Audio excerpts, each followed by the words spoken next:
Great. Thank you all so much for joining us. My name is Lulu Arias. I'm the Director of Customer Success, and I'm very happy to be here with you today to talk about financing methods.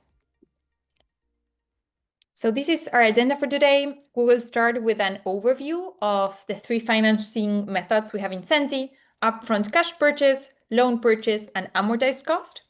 After that, we'll look into key financial metrics in Xendee, including NPV, cumulative cost, payback, and break-even. After that, we'll look into energy as a service and charging as a service.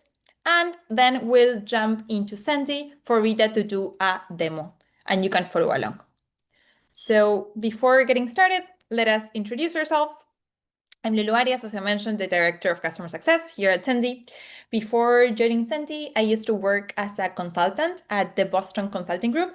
There, I led different teams in various projects, but mainly focused in mining and oil and gas. And after my MBA, I decided that I wanted to transition into green energy, and that's when I decided to join Xendee and create some positive impact in the world. I joined Xendee almost 3 years ago, and ever since then, I've been working closely with customers, helping them model their DRs, microgrid, EV infrastructure, and also creating spaces like this to continue to develop industry knowledge. Rita, I'll let you introduce yourself. Thanks, Lulu. Hi, everyone. My name is Rita. I'm a customer success engineer with Xendee. Before Xendee, I used to work in environmental surface hydrology. And for the past 2 years, I've been with Xendee, where I work closely with users to help them understand how to best use our software, troubleshooting support, data understanding as well. So if you ever send in a technical support request through our software, I'm likely the first one taking a look at it. And other than that, I also help onboard users, making sure they have the best support they need. Thank you, Rita. Okay, so let's get started. We'll start with some foundations. So in Xendee, we can model costs in 3 ways. Upfront cash purchase, which means pay everything now. Loan purchase, which means borrow and repay over time. And amortized cost, which is spreading payments evenly over each technology's own lifespan. So there's a difference between upfront, loan, and amortized. So upfront and loan focus on the overall project lifetime, that is the full 20-25 years you plan to run the microgrid. They use discounting to value future cash flows today, which let us calculate the NPV, the net present value. NPV discounts future money back to today's worth because a dollar earned in year 20, let's say, is less valuable now due to risk or better investment opportunities elsewhere. A way to say it is that in 20 years from now, uncertainty grows, cost, technology performance, market changes, all of that can reduce the value of those distant cash flows. So for upfront loan, key inputs are project lifetime, which is how long the whole thing runs, discount rate, which is your hurdle for returns, and interest rate, which is the borrowing cost, that is in the case of loan. On the other hand, we have amortized cost, which focuses on the lifetime of each technology individually, like a solar lasting 20 years versus a battery lasting 10. So this method spreads the total cost of each technology evenly over its operational life. We can get an annualized cost per technology, and we don't discount costs. By doing this, we can calculate the LCOE, which is a key metric. It basically represents the average cost per unit of electricity generated by a technology over its own lifetime. So amortized cost allows a fair comparison of different technologies. Because costs are annualized, it's easier to see which technology is most cost-effective without relying on assumptions about project's lifespan or discount rates. And finally, we have the service agreements, energy as a service and charging as a service, which can be modeled with all of the previously mentioned methods. We'll cover them in detail in a couple more slides. This was just kind of like an overview and introduction. So let's start with upfront cash purchase. In this method, you pay for all your DRs right at the start. You're then responsible for replacements, and there's two ways in which you can handle this in Xendee. You can set aside a little each year, which is called accrued, or wait and pay a big chunk when the time comes, lump sum. We'll see how that looks in the following slides. Key inputs of this method are a discount rate to weight future cash, the project's total lifespan, and a plan for reinvesting, which is what I mentioned before. So the discount rate isn't just about risk, it also captures inflation, opportunity cost, and what you hope to gain if you invested money elsewhere. So essentially everything from risk assessment to expected discount rates, all that goes into this single rate. A use case for upfront are big organizations with deep pockets like a university or a corporation that wants a clean, no-fuss model. And the main challenge with this method is basically comparing technologies with different lifespans. So let's take a look at the charts in Xendee. When we accrue maintenance and reinvestment costs, you can see a nice, evenly spread expenses over the years. In this example, the project lifetime is of 25 years. Let me just grab my marker here so that we can see this better. So at the bottom, we have the charging as a service revenue, which isn't relevant for me to explain in this example, but we'll cover it later. On top of that, we have the regular OPEX for operations, which includes fuel, utility costs. Then at year 1, you'll notice the CAPEX, that is when we invest everything upfront. But in the following years, you can see these blue, yellow, and red boxes that are reserves set aside for replacements. The key point is that we don't have to spend huge amounts in big chunks. Each year, we set aside that money to cover for replacements. You can see here that in year 19, the reserve amounts are smaller because the system has fewer replacements left to plan, and that happens again here in year 24. So moving on, if we switch to lump sum view, you'll see these sharp spikes right here whenever replacements is due, showing that we basically have to spend that significant amount when the lifetime of the technology ends. Yellow represents inverter, which lasts for 5 years. Red is for the battery, 12 years. Blue is for solar, 20 years. By accruing costs, as we saw in the previous slide, we avoid these spikes that we see here, spreading the expenses evenly over the years so it's more predictable and manageable. So let's now speak of loan purchase method. This approach secures debt to finance a portion of the equipment costs, which are then repaid with interest over a defined period. So annual loan repayments are calculated based on the interest rate, giving you a predictable cash flow over the loan period. This loan period can differ from the project lifetime. We'll see that in this example, we have 25 years of project and 10 years of loan. We'll see that in the next slide. But to configure this in Xendee, you will need to specify the cash flow discount rate, same thing as with upfront cash, the loan interest rate, the percentage of costs that are financed, the project and the loan durations, and the DSCR. Unlike upfront cash purchase, where you only consider a discount rate, in loan purchase, you're required to account for both the discount rate and the loan interest rate, as well as the repayment schedule. So this means you're not just valuing future costs, you're also managing the cost of borrowing over time. Also, the inclusion of a minimum DSCR, which means debt service coverage ratio, ensures that you can cover debt obligations. So a DSCR of 1 means that your net operating income exactly covers your debt payments, while higher than 1 means that you have a cushion.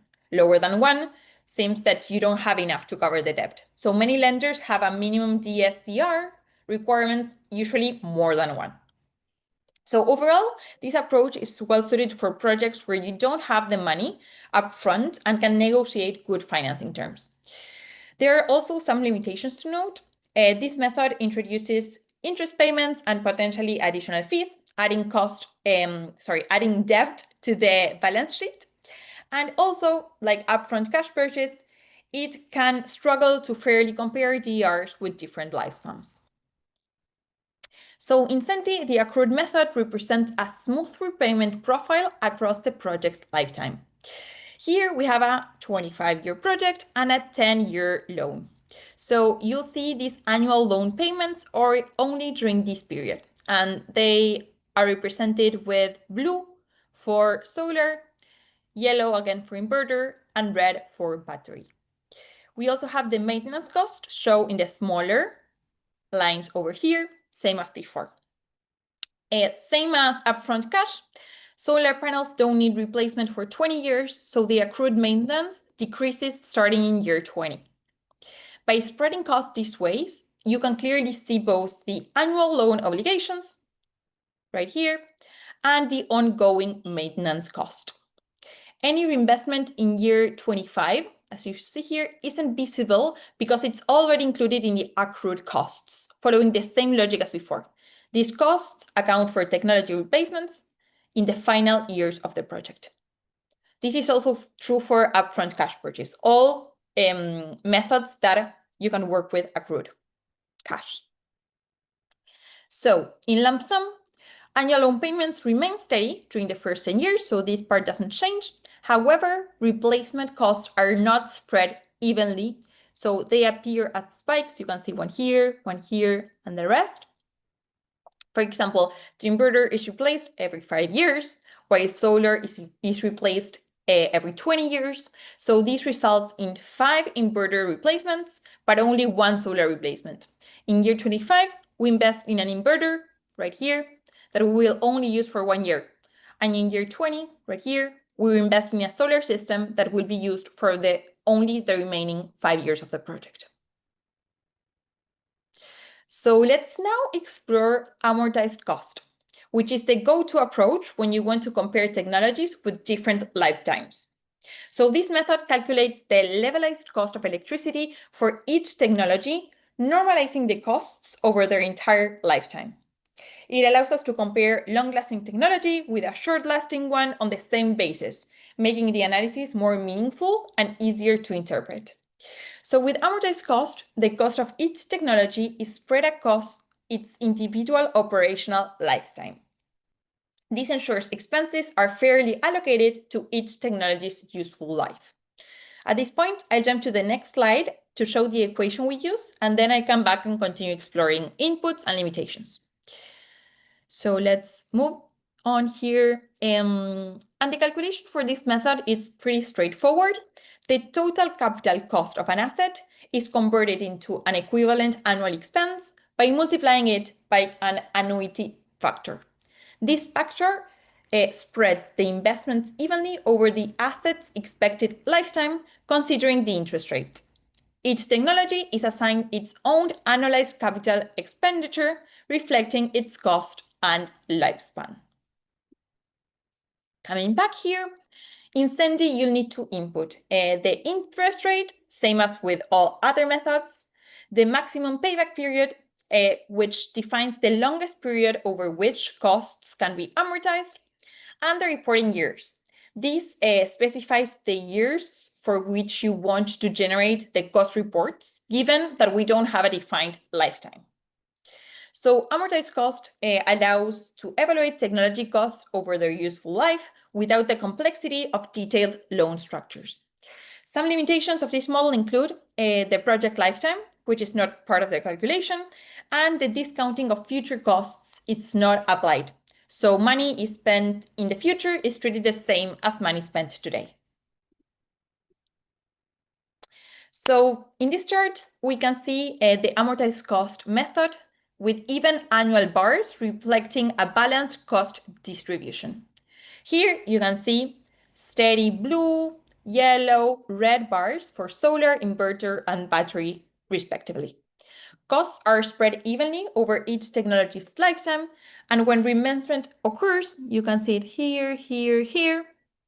It is indicated with these circular arrows. In the replacement year, the expense remains the same as in all other years because amortized cost distributes expenditures evenly. It's also interesting to note that after year 25, this pattern continues. Technologies are automatically replaced and amortized indefinitely, maintaining a consistent cost profile over time. So that covers our three big methods, and now we will be focusing on financial metrics. We'll cover NPV, cumulative cost, payback year, break-even year. So first, net present value or NPV. NPV is a financial metric to assess a project's overall profitability over time, accounting for time value of the money. As you might remember, this is a key metric in the first two financing methods. So it's calculated as the sum of all project cash flows discounted back to the present value using a specified discount rate. A positive NPV indicates that the project generates more value than the cost of capital and operations. A negative NPV, it means it doesn't generate enough discounted cash flow to cover the initial investment or achieve a required return. So as I just explained, the NPV represents the time-adjusted profitability of the project. You can see that in Xendee, we have this cash flow that has an NPV year by year, showing how cumulative discounted cash flows grow over time. So for example, over a 10-year study period, we can see right here, the NPV is of 3.9K. But as we move through the years, the NPV rises to 22.9 at year 20. The increase comes from the additional years of energy savings and cost reductions over time. These cumulative benefits add up, resulting in higher overall profitability. So cumulative cost is the simple total of cash flows up to a given year without applying a discount rate. It reflects raw financial performance and ignores the time value of the money, which is why it's also called non-discounted cumulative cost. As we'll see soon, we use non-discounted cash flows for payback calculations because the goal is to determine the actual number of years needed to recover the investment, independent of interest or discounting effects. So we use this metric in all three methods. For example, here we can see that in year 0, the cost is minus 67,000 based on the total capex minus incentives. In year 6, however, we're right here, it's 384, meaning that the non-discounted cash flows have fully offset the initial investments. Note that below this line, we also have the discounted cumulative costs, which applies a discount rate to account for the time value of the money.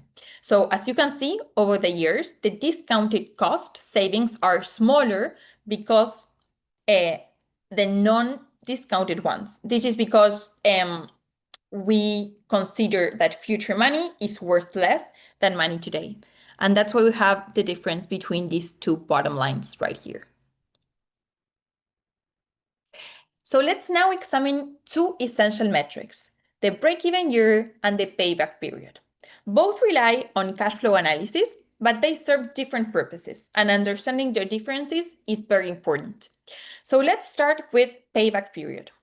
The textbook definition focuses on the time required to recover initial capex through average annual savings. It looks backward at the last year with a negative cumulative cash flow, giving a quick estimate of when the original investment is recouped. It is important to note that the payback period does not account for cash flows or investments beyond that recovery point. It is a simpler, less comprehensive metric compared to break-even. The break-even year identifies the point at which the project's cumulative non-discounted cash flow first turns positive. This marks the first year when total savings or revenues exceed all costs and investments to date, signaling the start of net financial gain. So we'll see this in more detail in the next slide. But before moving there, I wanted to highlight a distinction regarding projects with service agreements. So projects without service agreements, the payback period and break-even year are derived directly from the detailed cash flow savings table, which tracks customer savings over time. However, for projects with service agreements, we shift to the developer's viewpoint, using the detailed cash flow developer cost table, which includes the developer's revenue under energy as a service or charging as a service. This ensures that break-even analysis reflects the developer's revenue-based recovery rather than just the customer savings. All of these will make more sense once we see those methods and also once we jump into a real-life project. But building on the previous slide, let's now explore how break-even year and payback year complement each other in Xendee. So the break-even year looks forward, as we can see here, pinpointing at the first year when cumulative non-discounted cash flow turns positive, marking the start of net gains. Here, the break-even year is year 6. So this is when aggregated savings first exceed the total aggregated investments. The payback year works backward from the end of the project, identifying the last year with a negative cumulative cash flow to determine when the initial investment is fully recovered. In this example, that happens in year 16. So let's now explore the two service models that are basically transforming the energy landscape: energy as a service and charging as a service. They basically allow customers to access microgrids and EV charging solutions, outsourcing installation and maintenance to a developer under a structured agreement. So starting with energy as a service, this model involves a customer, typically a building owner, contracting a developer to design, install, and maintain the microgrid. So the developer purchases energy from the utility, invests in and manages the DERs, including EV chargers, and then supplies energy to the building load and to the EVs. The site owner, in turn, pays the developer through an energy as a service rate, which covers all costs.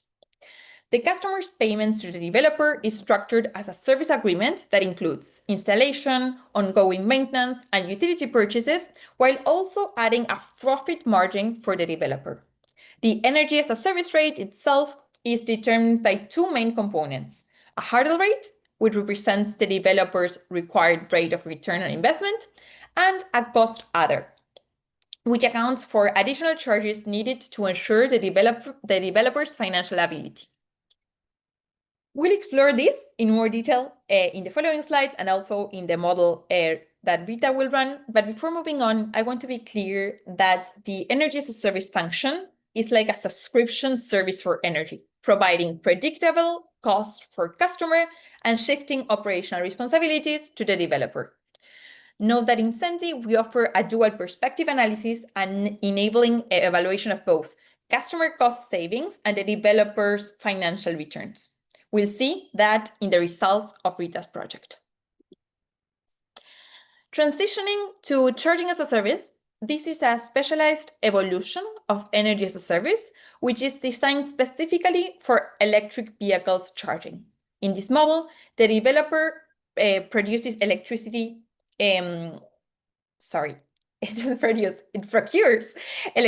from the utility, invests in the DERs, and manages these assets to provide EV charging service. So the main difference between energy as a service and charging as a service focuses only on EV load rather than the entire building load, unless any auxiliary building operations are included. But basically, the customer pays a charging as a service rate based on the energy consumed by the chargers. Unlike energy as a service, Xendee models charging as a service for both customer and developer perspective. Okay, so I know that was a lot of theory, so I'll stop sharing my screen now so that Rita can jump into Xendee and we can see all of these more clearly. And in the meantime, I'll start answering questions in the chat. So please feel free to drop those right there. Thank you, Lulu. Okay, so for this portion of this course today, we are going to do what we call a hands-on follow-along demo. you should have gotten a shared project directly to your Xendee account. It should say like project shared by Rita Chen on Xendee. It is directly under whatever Xendee account or whatever email that you have signed up for this course with, which is the which is the email that we use to create your 7-day trial account. If you are an existing Xendee user, like you already have a license, it is shared to your Xendee license account. So let me go ahead and share my screen. Okay, perfect. So totally optional, but for this portion, it would be the best if you also pull up that demo-based project I shared and kind of do like a follow-along modeling exercise, and we can go through the different financing methods as well as results in Xendee together. Okay, so hopefully everyone has the project pulled up. If you didn't get the project by any chance, or if you have trouble accessing the project, let Lulu or one of us know in the chat and they'll take care of your request. So just a very quick overview on this project as well as project modeling in Xendee. So this is just an example of a simple design project in Xendee.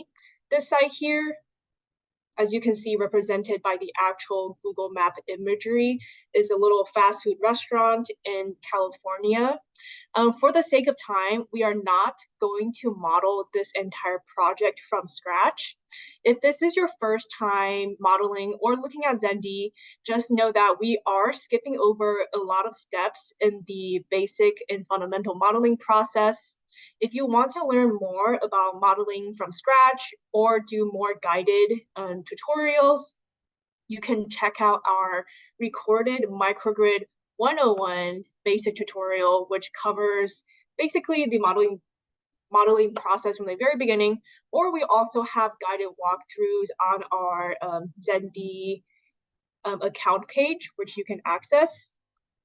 But just know that we are skipping over a lot of steps in the basic setup here, and the modeling process is usually more complicated than this. But we will go ahead and just start from here for the sake of time. And let's quickly go over what is already set up. So in a model, you are always going to have a load profile. In this case, you'll see that we already have a imported catalog profile for a quick service restaurant, which matches our use case of a fast food restaurant very well. And you can see that this is kind of a general dispatch of our electricity load profile for a typical weekday, a weekend, as well as a peak day for every single month. So a small site, not too much usage or peak demand. So let's exit out of this. And in our model, we have also already set up our electricity tariff, which you can check out and review by going to the top, there we go, top tab here that says electricity. So on the left-hand side here, you can click on electricity. So you'll see that we already have a tariff entered in, and it is a NEM1 tariff, which deals with solar and solar export.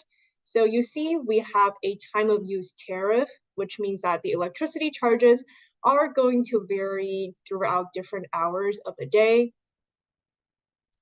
So if you'd like, take a moment to review the tariff, but it is all set in here already, so we don't have to worry about this for now. And then on our model, you'll see that we have two technologies inserted in already. We have a solar PV icon.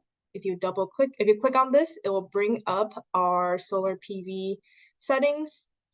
So for this project, we are going to let Xendee optimize and decide for us what is the optimal combination as well as sizes of our DERs to invest in for saving money. So in this case, I have added in a solar PV icon. And for the technology decision, it is set on consider, which is going to let Xendee optimize and decide for us the maximal or the optimal capacity. There are other options, but we're not going to look at that for now. But of course, there are resources on explaining what these are if you are interested in the other options. Again, I've already inputted in all the costs and technical specifications. And you'll see that for this site, our install space is limited. So go ahead and click out of this. And then our other DER that we want to consider is a battery energy storage system. So similar to the solar PV, I'm going to set it on consider because I want Xendee to tell us what's the optimal capacity of solar to invest in. And I've also inputted in all my costs and technical specifications already. Okay, so this is where we're going to start with our model. And now let's jump into the financing setup of our model. So on the left-hand side here, you're going to see this tab down the middle that says financing. So this financing tab is basically where you're going to set up your financial scenarios as well as inputs for whatever financing method you pick. So as you can see here, you're going to first see the three major financing methods that Lulu discussed previously. So the first option is upfront cash purchase. So what we're going to do now is we're going to review every single financing method and then review the respective optimization results to see how our results change with the different financing methods. So let's start with upfront cash purchase first. So I have it selected here. And remember that you have to input specific details for each financing method. For upfront cash purchase, you have to enter in a cash flow discount rate, which is how Xendee will determine present and future cash flow of your project. So the default is 5%, which I'm just going to leave it as 5%. And you have to enter in your project length. So default is 20 years, so I'm going to leave it as that. And here you see a toggle for your reinvestment strategy. So reinvestment is when one of your DERs is past its lifespan and you have to replace it. So like Lulu mentioned earlier, you have two options, accrued, which by this example here, you'll see that you are going to set money aside for reinvestment every year, or we can do lump sum, which means we're just going to pay for our reinvestment whenever that gets there. So let's start with accrued for now. And you'll see towards the bottom, you can add in your optional service agreements. We are just going to leave it as no agreements for now, but we'll come back to this later and explore those options in detail. So for right now, we're just going to stick with the basic options. So I have upfront cash purchase, the default cash flow discount rate, and then a project length of 20 years. So when you have that ready, go ahead and click save in the bottom left corner. Be sure to click save, otherwise it's not going to save your input. Okay, so now let's run optimization to go through the report together. So at the main tab at the top, you'll see this main tab that pops in and out. Click on optimize. So this will bring us to our optimization window, which is where we go to start running optimization. So first, you are always going to want to name your optimization. I usually try to keep it pretty specific, so I know exactly what I did with that specific run. So for example, I'm just going to name it like upfront purchase accrued for the reinvestment.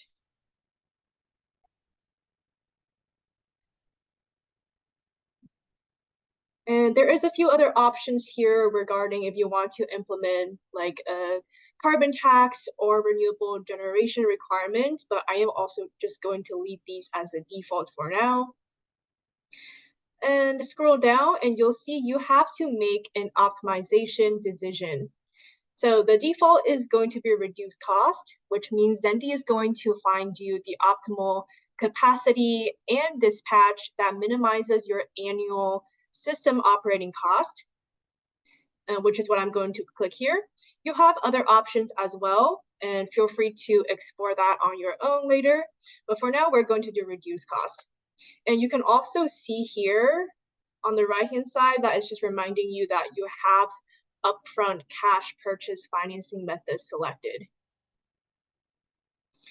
Scroll down here, and then you're going to see we have to pick what's called a reference model. So in Xendee, in your report, which we'll see in a little bit, Xendee is always going to calculate a percentage of cost savings as well as emission savings compared to a reference source. So the default is what we call Xendee computed, which means Xendee is going to compute that reference scenario based on whatever's already existing in your microgrid. So for our case, we don't have any DERs existing already, so our reference case is just going to be connection to the utility. You can use other reference sources, but for now, we're going to use Xendee computed and just see what our savings are going to be against a utility-only base case. And then at the very bottom here, we can click Run Optimization, and that will start our optimization. So this is a pretty simple model and optimization, so it should only take like maybe a minute or less. And in the meantime, I'm going to let everyone take a moment to, catch up, get their bearings together. If you have any questions, you can put it in the Q&A, and one of my colleagues will answer for you.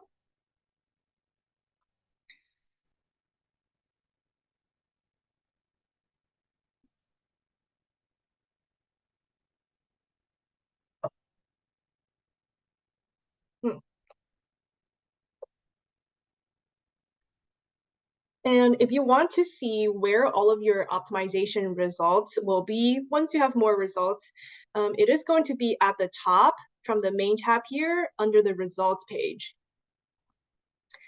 So I have a lot more results, but you may only have one, which is the one we just completed.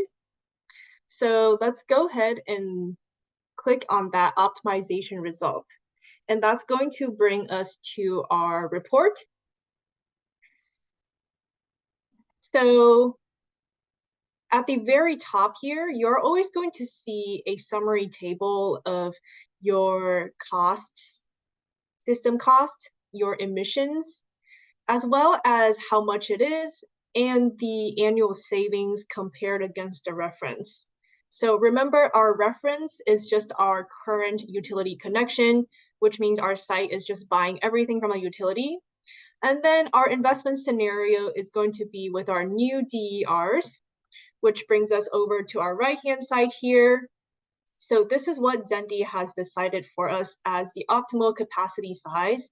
You'll see we have some solar as well as a matching battery.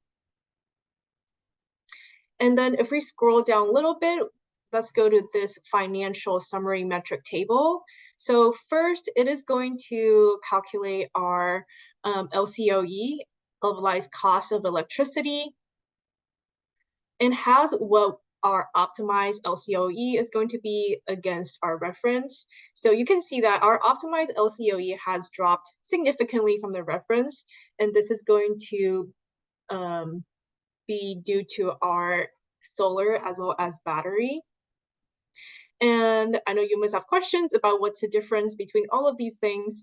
If you hover over the little question mark tooltip on like next to the name, you will see like a little pop-up that just summarizes, what exactly each means.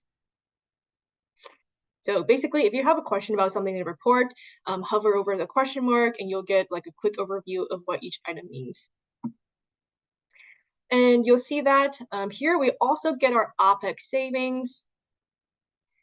And you'll see it also reports our break-even year and payback year. And let's make a note of these figures because we'll also go see exactly where these years or where these numbers pop up in our cash flow table once we get there in a little bit. And you'll see that it has reported our IRR and NPV at the end of our project. So remember, we set our project length to be 20 years. So this is assuming a 20-year project length. Now let's scroll down and let's quickly go over all of the financial related items in the report. As always, I always encourage people to actually go through every single tab of the report in detail so that you make sure exactly where your costs are coming from, where your savings are coming from, exactly how your microgrid dispatch works. So be sure to actually take the time yourself to review every item in detail. So you'll see at the top here, we actually get two warnings. So the first one is saying that the maximum space for technology has been reached, and this may be constraining Xendee from identifying more optimal or cost-efficient solutions. And this one basically says the same thing. It's about PV, and this is likely because, remember, we have set a install space, maximum install space for our solar PV, just based on the land constraint. So this is just saying that we've installed the maximum amount of solar PV that our land allows. But of course, more solar PV would be more optimal in this case, but we just don't have the land for it. So then we go down here, you'll first see some overview charts about our considered value streams, which is where our potential savings or revenue could come from. And then you'll see actually our annualized exploited or actually used value streams. In this case, it's going to be mostly from our energy charge reduction. And then we'll see in a little bit exactly where those come from. And then we also get a good amount of technology tax rebates, likely due to ITC credits for both our solar and BESS. And then we also actually get a little bit from solar export, just exporting that excess solar production. And here we see a chart for annualized system costs. So compared to the reference, you'll see that our optimized cost is lower. And then we're going to also get a cost and savings projection chart over our entire project length of 20 years. So you'll see that in year 0, we spend a whole lot of money on our capital expenses for our solar and battery. And then as the years go on, our aggregate savings in this green line increases because we are saving more. And then you'll see at year 10, we have to replace our battery because its lifetime is only 10 years. So that's why we have this little bit of CapEx again. It's just that reinvestment. So now let's go back to the top and dive in deeper into our financial data tab. So at the top here, you'll see a cost breakdown chart of your microgrid. So for each month year, you're going to see that we have a reference bar as well as the optimized case bar. So the reference, it's all blue because it's all electric utility purchases. Because remember, our reference case is just that utility connection. We don't have any existing DERs. And then you'll see for our optimized scenario, we still have electric purchases from a utility, but it's not quite as high. And then you'll see we have a few other items in there, such as our annualized incentives, our DER maintenance costs, revenues from exports, as well as the cash that we put aside for reinvestment. Remember that we selected accrued strategy for reinvestment. So we are setting a little bit of cash aside every single year for reinvestment. And then we'll also have a chart dedicated to ROI, as well as cash accrued over the years, and then when it's spent. So again, every single year, we are setting a little bit of cash aside, just reserved for reinvestment. And then after year 10, when our battery energy storage expires, we spend all of that for reinvestment. But after that, we don't accrue anymore, or we don't put aside any more cash for reinvestment because our battery is not going to expire before the end of our project length. So we don't need to replace anything else before the project ends. Okay, now scroll down and we will get to what we call our cash flow tables. And these tables here are one of the most important parts of the report. Obviously, all of the report is important, but these charts right here really convey to you in detail exactly where all of your costs and savings are coming from. So you'll see here we have a drop-down menu for cost as well as savings. So let's go through cost first. So what does this table mean? So this table will show you all of the costs in line items that is necessary to run the system. These are just straight up costs. They are not relative to any reference. So you'll see here at the very top, we'll have different line items for our maintenance as well as utility. So for example, we have some electricity sales from our solar export. So this is going to be a positive number because we get income from selling our excess solar. But of course, we have stuff like demand charges, energy charges, contract costs, which are going to be negative because there are going to be costs. And then the next section, of course, we have our CapEx for solar PV and our battery storage. And you'll see we just have this one large expense in year 0 because our financing method was that upfront cash purchase. But after that, we don't have any more expenses as far as CapEx because we paid it all off. And then you'll see the next section is about credits or incentives. Ooh. And then you'll see in the purple section, we have what we call our replacement costs or our reinvestment costs.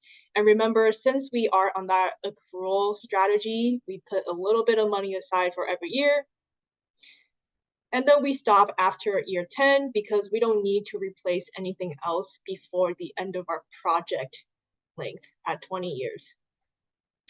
And then you'll see at the bottom here, we have then our calculated net annual cost for both discounted and non-discounted, as well as our net present costs, and then cumulative costs. So now let's go back up a little bit and switch our table view to savings. So this savings table is going to be different from our cash flow table because this table is actually showing your savings that the system produces relative to the reference. So it has to be calculated with respect to your reference.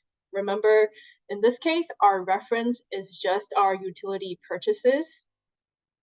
So for example, this one is saying revenue increase, electricity sales. Remember, our reference case, we don't have any electricity sales.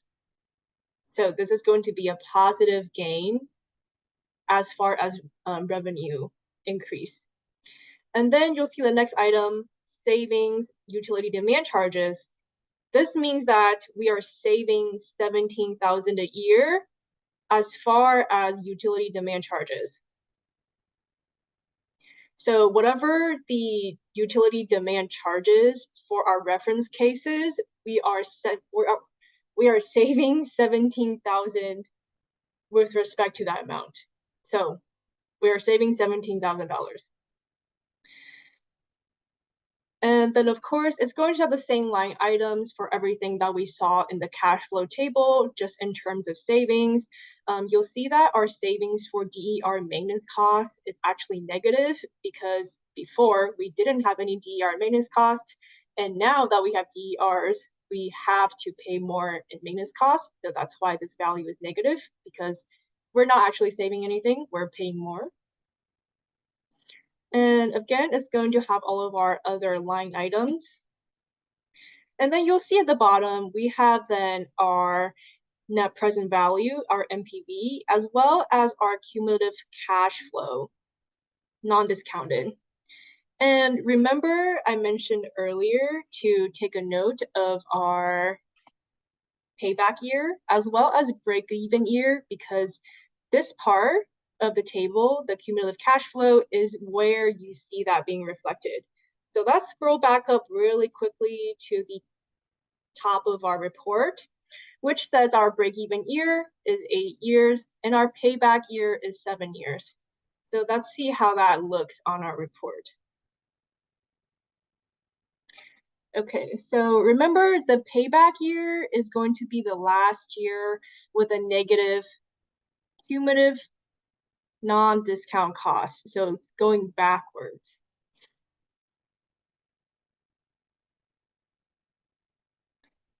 So that is going to be, here it's going to say year 7, but you can see that it might actually be very close to like on the border to 8 years. So the payback year is actually never going to be a whole number like 7 or 8 years. If you look at the detailed calculations, it's usually going to be like 7.5 years, 7.6 years, like basically a fraction. And in Xendee, at least in reporting, it's going to round up to the nearest integer for the cash flow table.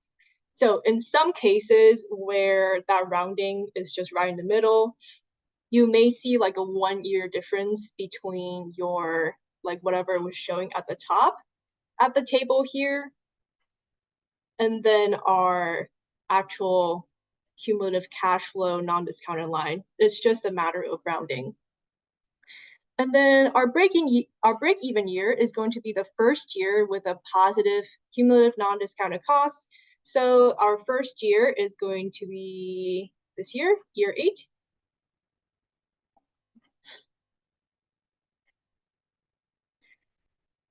Okay, so that is going to be the financial data tab. If you scroll back up, you'll see that we have some more extra tabs dedicated to other parts of your system. One other very important component that go into financing is going to be your simulated utility data.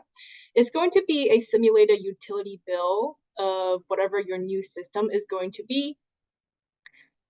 So as you can see, we have some charts dedicated to your monthly demand, your monthly energy consumption, your utility breakdown, as well as your simulated utility bill totals. And all of these numbers are also going to be broken down here below. So you'll see this section is annual electricity charges. And you'll see it has different tariff periods. And remember that I already previously set up the tariff as well as the different time of use periods in the electricity tariff tab. So these periods are also going to be reflected here. So this can change depending on how your tariff is going to be set up. And remember, we do have exports as well from our excess solar. So that's why you're seeing a negative number here or a negative energy charge here, because it's offsetting some of our electricity purchases. So I also encourage you to really review this section in detail, especially when you're working on your own projects, because you want to make sure that your simulated utility charges are going to be what you expect. And the rest of the report have some more charts as well as summaries and metrics related to your microgrid's electricity balance, where it's getting energy from, emissions, generation technologies, solar PV balance. So I highly encourage you to take the time to also review these charts and details when you get the chance after the course. And the dispatch is also very important because it actually shows you the hour by hour dispatch of how your microgrid's demand is being met by your combination of technologies. And then you also get some operational summary charts. And lastly, you can print your report into a customizable PDF, which of course you can then use as like a proposal or share with whoever's interested in your design. But for the sake of this presentation, we are going to move on to modeling other financial methods to see how our results can change. So at the top right here, let's exit out of our report. And this will bring us back to our model. And I'll take a moment to let everyone catch up, drink some water.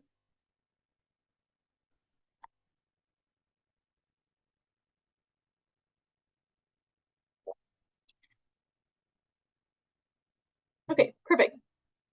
So now let's go back to our financing tab. Again, it's on the left-hand side here.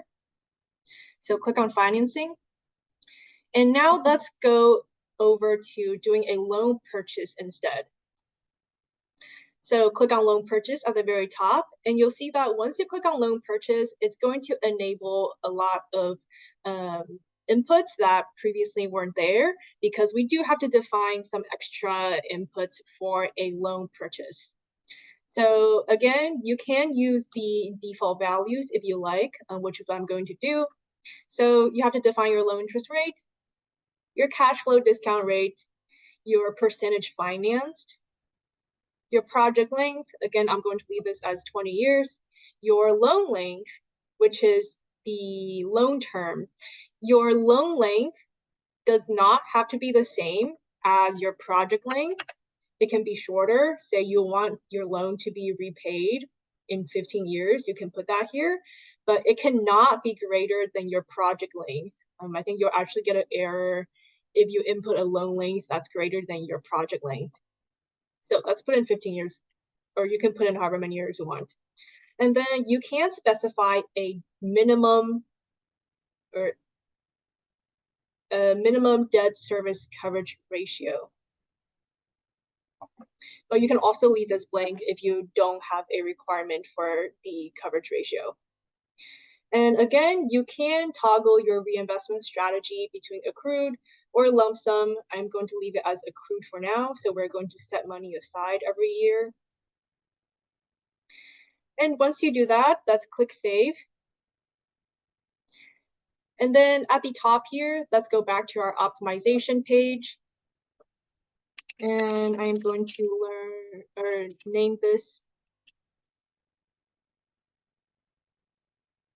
We are going to leave all of the inputs as the same before, running a reduced cost optimization. And once you're ready, click run optimization. So now it's going to run our optimization. When an optimization is running, you can actually directly go make more changes in your model and start different optimizations. You can run up to 3 optimizations at the same time, and they will run concurrently. So that's just what I'm going to do. I'm actually going to go back to the financing tab again. And while we're waiting for our loan purchase optimization to run, let's make another run with amortized cost this time. So at the top, let's switch over to amortized cost, and you'll see our settings again have changed. You have to input an interest rate, a max payback period of your acceptable upper payback year, but you can just leave it 0 if you want. And then your reporting years. And you'll notice that the toggle for the reinvestment actually goes away because remember that amortized cost, all of the technologies costs are annualized over their own respective technology lifetimes. So there's no accrual, there's no reinvestment in this strategy because it's already annualized. So at the bottom left here, let's go ahead and click save again. And then let's go back to our optimized window. And we can now run an amortized cost optimization. Again, I'm leaving all the other settings as is and then starting an optimization. And in the meantime, you'll see that our analysis for a loan purchase has completed. So let's take a look at this result. So you're going to see that it's going to be pretty much very similar to our upfront cash purchase result, aka the first result we looked at. You'll see that depending on the financial metrics, sometimes your annual costs, as well as savings, and the invested capacity might change a little bit just because the financing and the cash flows are different. So let's take a look at our key financial metrics summary table here. So you'll see that it still gives us our LCOE, our cost of electricity, but you'll see now that our break even and payback here has significantly dropped down to basically like right away. And this is probably because we're not making that huge lump sum purchase in year one, but instead making smaller payments over our loan term. And again, it is also going to give us our IRR and NPV. So let's scroll down a bit and let's go directly to our financial data tab this time. So you'll see because we have a loan purchase, this is just reminding us that our financing percentage was 80%. And now you'll see that our microgrid cost breakdown now includes our annual payments for our CapEx, and that's going to be reflected in the red bar.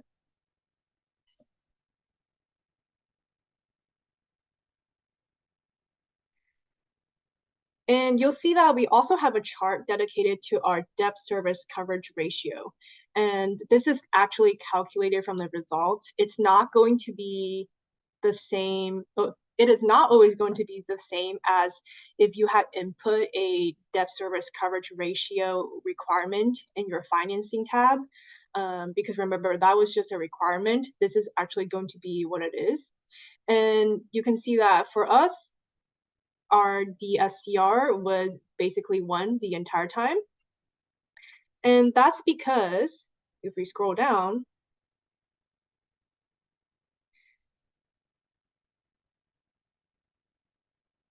that is likely because whatever savings we made, it was always greater than our loan repayment each year. So again, we scroll down to our cash flow cost table. You'll see a lot of it is going to be very similar. Of course, we have our yearly expenditures as far as utility, but we're also making money from export. And now you'll see under the CapEx section, we have our initial down payment, but after that, we have our reoccurring payments as part of our loan.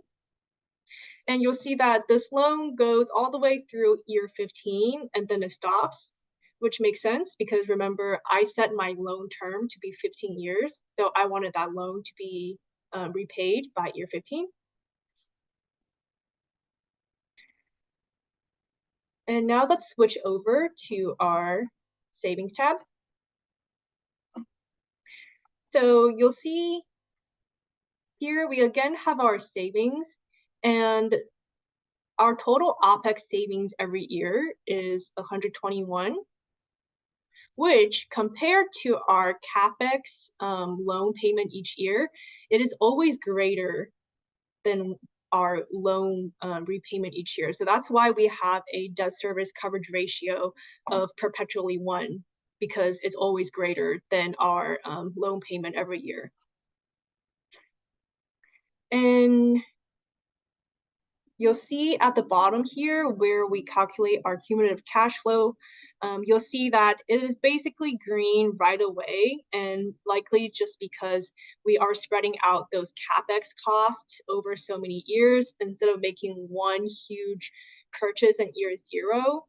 And our OpEx savings as well as our other income makes our cash flow positive right away.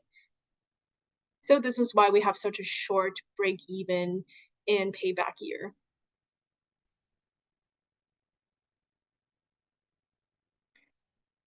Okay, again, the rest of the charts and reporting is going to be very similar, but of course, I encourage you to dig deeper in detail if you like. And now let's switch over to our amortized cost report, which should be done by now.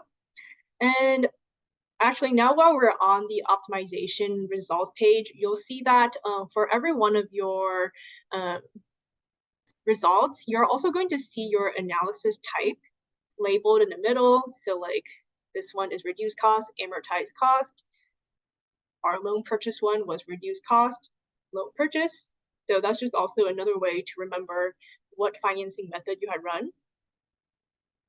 But let's go ahead and go into our amortized cost report.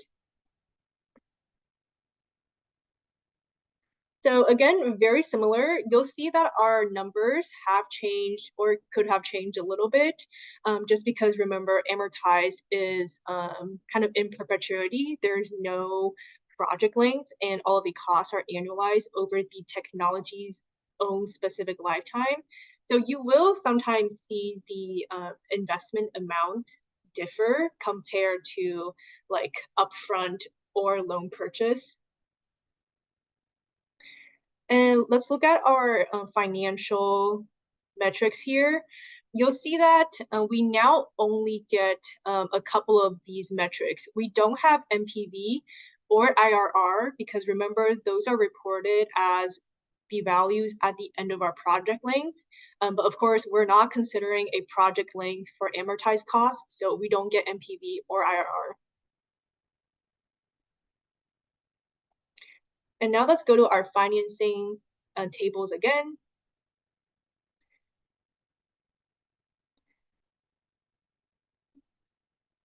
Okay, so now you'll see that for the CapEx, it's going to be represented as annualized costs over the technology's own lifetime. So they're going to be the same every year in perpetuity. Remember, for amortized, you don't pick a project length, but you pick a reporting period. So I picked year 20, so that's why it's only reporting 20 years. If for some cases where you have more different cash flows, you will see that your results could possibly change if you extend out your reporting year. But for this case, you'll see that basically all of our numbers are the same and we don't really have differing cash flows.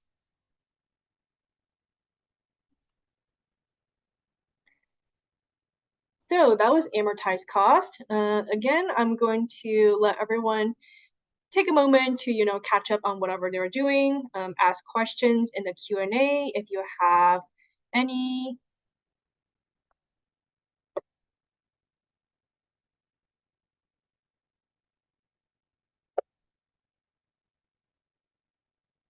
Okay, so now that we've covered just our basic financing strategies, let's go ahead and add energy as a service, which is one of our optional service agreements.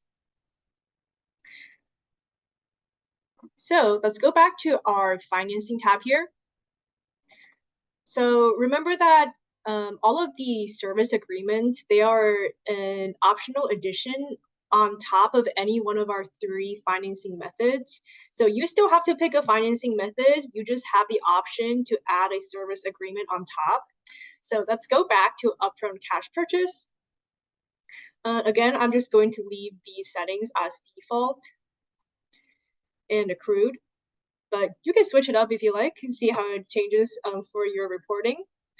And then let's scroll down to the bottom and enable energy as a service.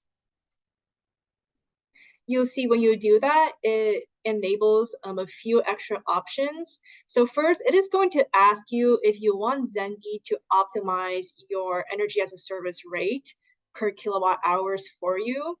If you change this to no, you can directly enter an energy price, or whatever would be in your contract with your customer. But of course, if you don't know this, you can let Xendee decide for you. And if you switch it to optimize, you'll see that you have to input in a hurdle rate, which is the minimum amount of return that you want on your project. And remember, Lulu was also saying this earlier, this is also going to be whatever IRR is going to be required. I'm going to leave it as 10%, but feel free to enter in a hurdle rate that you'd like. You can also add in a levelized cost adder, just like a little margin, but I'm just going to leave it as blank for now. You'll see that we also have an option for calculating fuel cost, which basically is just an option for whether fuel costs should be included as part of your EAA, energy as a service rate. Our project doesn't use any fuel because we don't have any generators or boilers, so this will make a difference for us.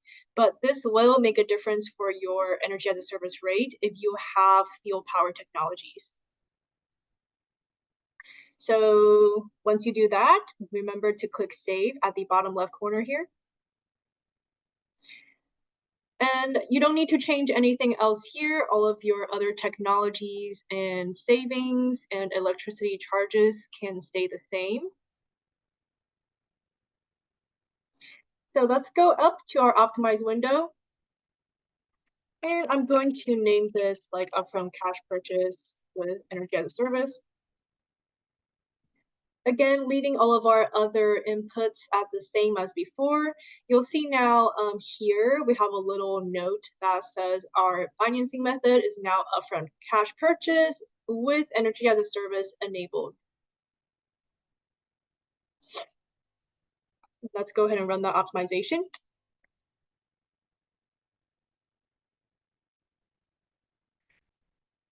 And you'll see that it's running.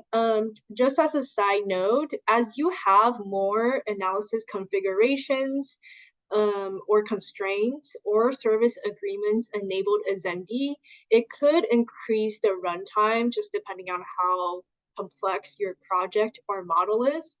But of course, always remember that you can run up to 3 different optimizations at the same time. So like right now, if you're waiting, you can, go ahead and make more changes and run a different optimization. And actually, while that's running, let's go back to our financing tab.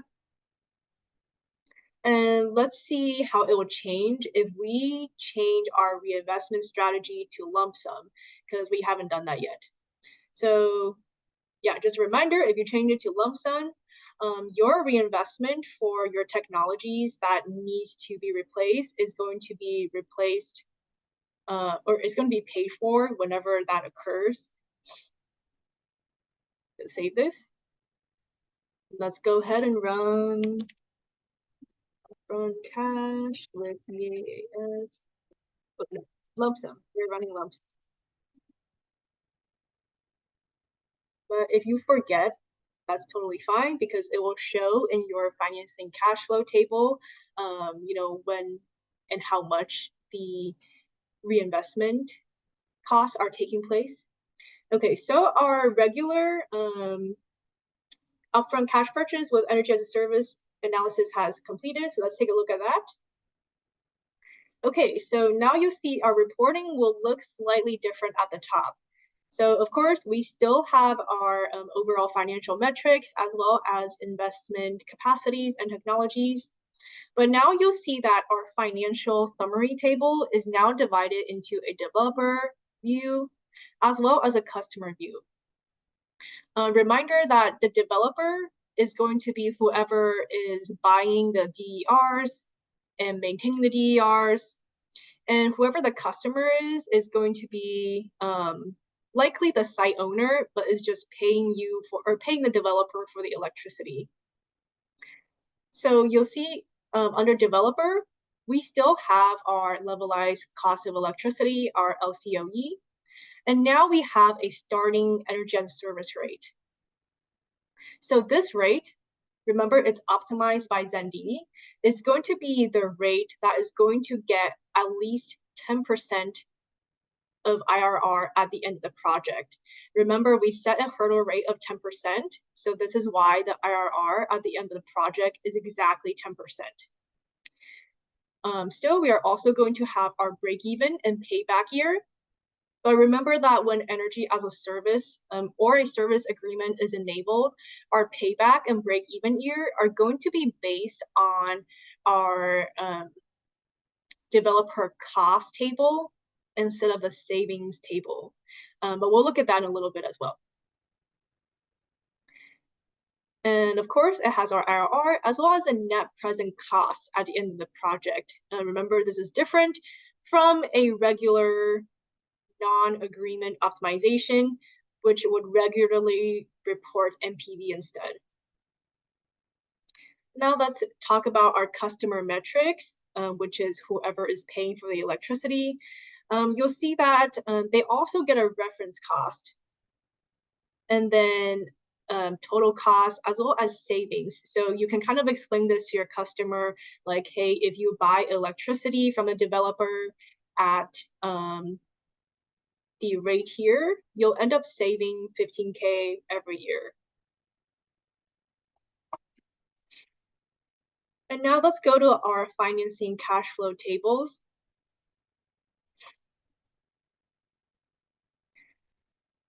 So you'll see we now have a few different tables. So for cost, you're going to get a cost table from the customer view as well as the developer view. So the customer table is going to have really only the cost that the customer is responsible for. In this case, it's just going to be their energy as a service payments. If you do want, if your model has fuel technologies and you had chosen the customer to be responsible for fuel costs, then you would get a separate line for fuel. But for our model, they just have the payments. And then if we go to our developer view, you'll see that this is more similar to just like our regular optimization cost table, because remember, our developer is the one that's responsible for maintaining and buying the DERs, as well as buying from the utility.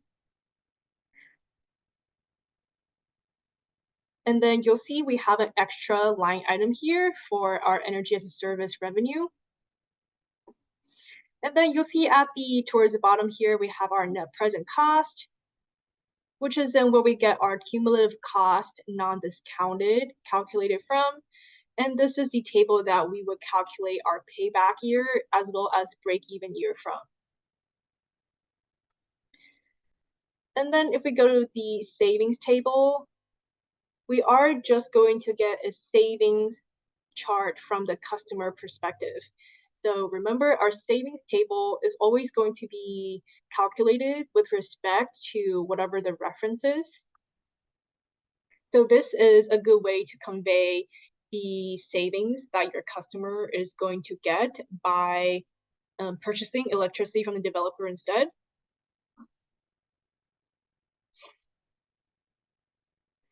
Okay, so let's go ahead and look at our other report, if you have ran it. Remember, I also just quickly ran energy as a service with upfront cash purchase, but I changed the reinvestment strategy to lump sum just to see how it would change. Let's take a look at that. Okay, so you'll see that our metrics are probably going to be very similar just because our model is not very complicated. I mostly wanted to show that if you change your reinvestment strategy to lump sum, you'll see that for your replacement, for our battery in this case, you'll see that we are not setting costs aside for reinvestment every year, but we just have that one lump sum CapEx again at year 10, which is when our battery would expire the first time. And you'll see here, since it's such a large sum in the middle, sometimes if the reinvestment is like expensive enough, or you didn't have as high as of a cumulative cost coming in, what you might see is that during reinvestment years, you might see your cumulative cost go red or negative again, and then slowly recoup back to green once you accumulate more savings. But in this case, it's not doing that just because our battery is not super expensive.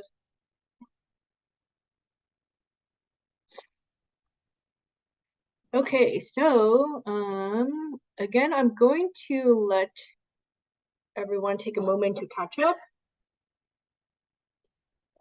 Like I said before, energy as a service is an optional agreement that you can add onto any one of our financing strategies. So I encourage you to like play around with the other different combinations after on your own. But for now, we're actually going to move on to charging as a service, which is similar to energy as a service, but it's just going to be for our charging fleet, our electricity fleet. So to enable charging as a service, we actually need to add in a EV demand or our EV fleet. So at the bottom here at our symbols tab, we are going to add in an EV demand. You always have several options of inputting your EV load shape or just your load shape in general. For this exercise, I'm just going to like guesstimate a small like commercial carport or with charging capabilities for like, a couple of cars.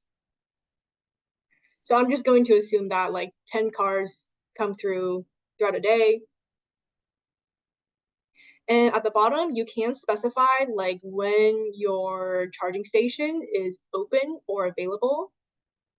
So I'm going to say that it's closed outside of business hours, and that is only operating from like 7 a.m. to 10 p.m. But you don't have to change this for the purpose of this demo. So this is basically going to tell Xendee that the cars can only charge between the hours 7 and 10. And then again, always click save on the bottom left corner when you're ready.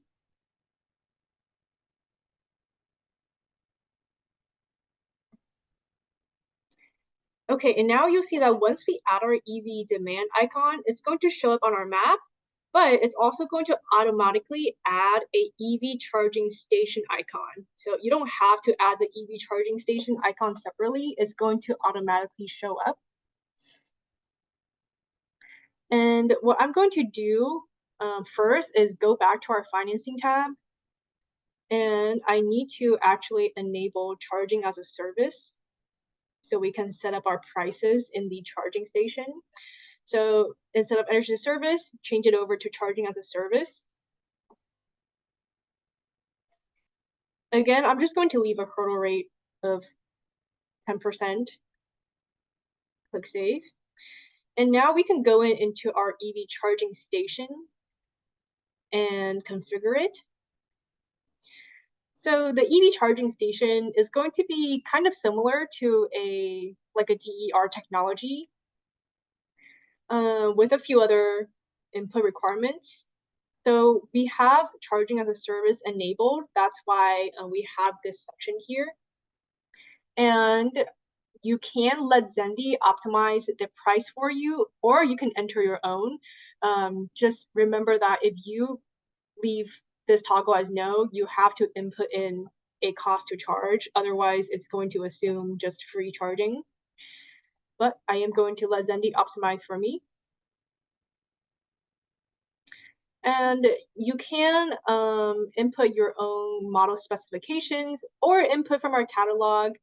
I'm just going to leave it as the default for now.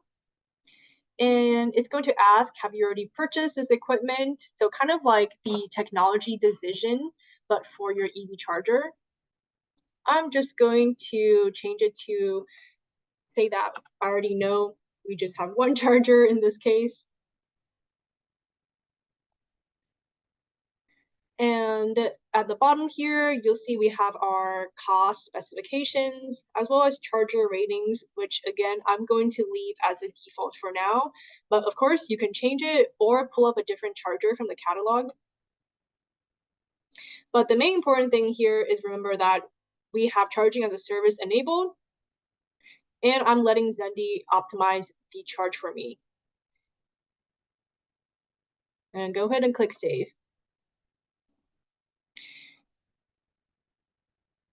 Okay, so now we're ready to optimize. Again, I'm just going with cash purchase. Again, and you'll see here next to our reduced cost objective, it's just reminding us that we have upfront cash purchase selected, but this time we have charging as a service enabled. And if you scroll down to the bottom, you'll see that we actually get this note pop up. This is just a warning and saying that since the EV demand is present, it's going to be considered in both the reference and the optimized solutions. So remember, before this, our reference case was just our utility connection and none of the DERs. But if you add an EV charging station, it's also going to assume that your EV charging station, as well as your EV fleet, is in your reference case. But to avoid this, you can do what it says here, which is you can just run a dedicated reference case and then use that as a previous optimization to compare to, which you can do from the reference source. But for this case, I'm just going to assume that the EV charging is in both the reference and our optimized scenario. So let's go ahead and click run.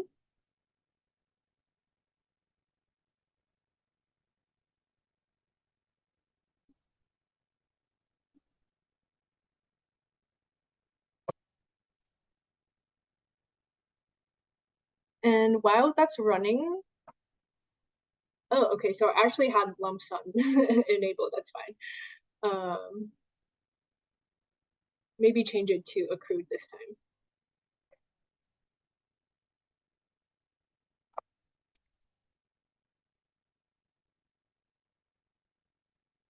Okay, so this one is actually accrued. But don't worry if you misname your optimization titles like I did, because once it's running, you can always change it in your results page. Oops. So like this one, my previous result, I actually had lump sum enabled. So I'm going to change it to match what it actually is. And this one is done as well. So let's take a look at our report. So you'll see here, we now have our EV charger as part of our optimized and invested DER scenario. So we just have one unit.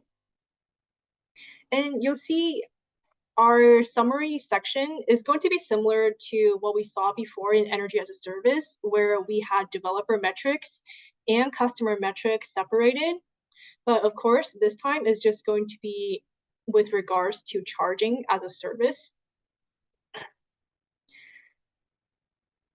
So again, it's going to give you your cost of electricity, but it's also going to give you the cost of charging, which just means the cost of meeting that EV fleet demand, not the entire overall load. And it's also going to give you our optimized starting rate, as well as our break-even year, payback year, IRR, MPC. And then for our customer metrics, we are also going to get that reference as well as these savings as far as charging goes.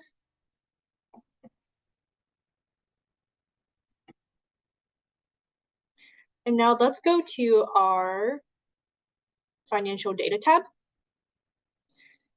And you'll see here now in our microgrid cost breakdown, we get the revenue from EV charging in green here.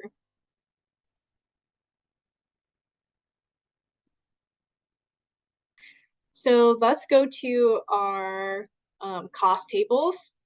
So again, remember the customer is basically just going to be responsible for paying for the charging agreement. So they just have the charging payments.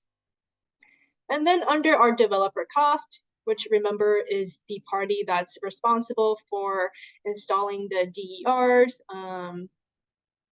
the chargers, maintaining the equipment, we are going to get charging as a service proceeds as part of our revenue.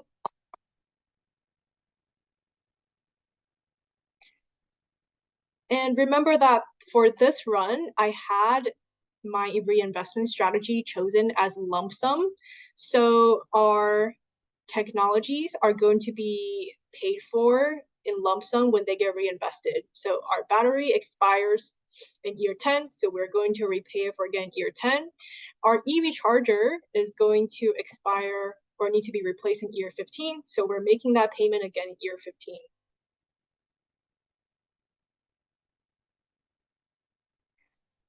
And this is just one side note about charging as a service, or when you just have an EV fleet, is if you go to your dispatch, you'll see that you now have an extra line that represents your EV charging demand. So of course, I encourage you to check this out more in detail when you have a chance, because the reporting will also change when you have EV fleet enabled. Okay, so now let's go to our other result, which I had the technology reinvestment chosen as accrued. So again, very similar reporting. The only difference is probably going to be our cash flow as far as reinvestment. So let's scroll down to cost. And you'll see now that for the replacements, we're going to set a little bit of money aside every year for both of our battery and our EV charging. But you'll see that the one for EV charger goes through longer through year 15 because our EV charger doesn't need to be replaced until year 15, whereas the BESS needs to be replaced after year 10.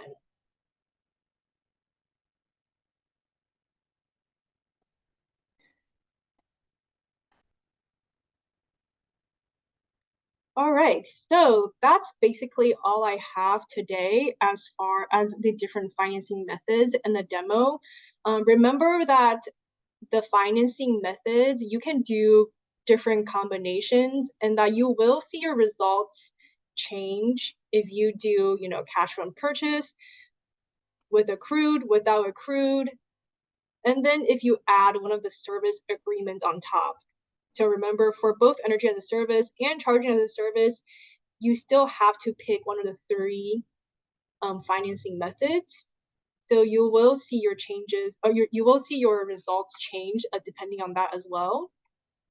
And then one other thing I encourage you to try out on your own afterwards is changing the export capability of your model. So remember that we saw this more in the first few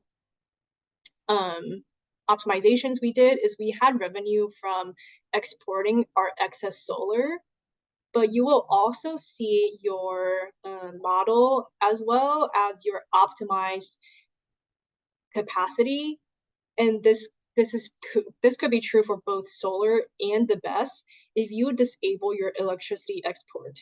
So I encourage you to also play around the different models if you disable electricity export.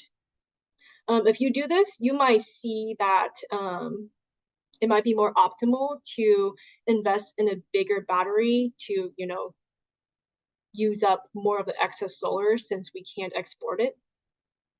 So I encourage you to investigate that on your own as well. And one other thing is, remember that our solar was technically constrained by install space, which I actually used using this define tool. I basically just drew out like a carport solar as well as rooftop solar for our site. But of course, you may also see your solar investment change if you increase the solar space or just give it like an unlimited amount of solar capacity. And lastly, remember that we have different help resources for you to learn more about Xendee microgrid modeling on your own. If you go to your help tab here on the right, this help tab that's always inside a project, you'll see we have what we call our platform documentation, which is like a complete user manual of the software. If you go to your help center from your Xendee login page, you'll see you can also pull this up on a full page, which is a lot easier to read.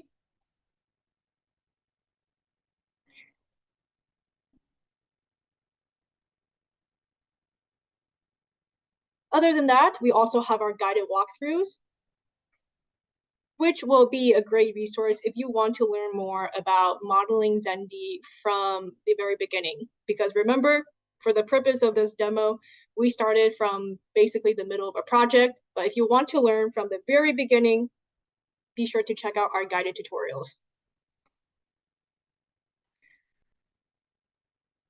Great, and now I will give it back to Lulu. Thank you, Rita, for that great demo, and thank you all for your attention and all of your questions. I hope you've enjoyed this session today. You will be receiving a recording of today's session, so stay tuned for that, and also updates on new upcoming courses. So thank you all, and hope to see you soon.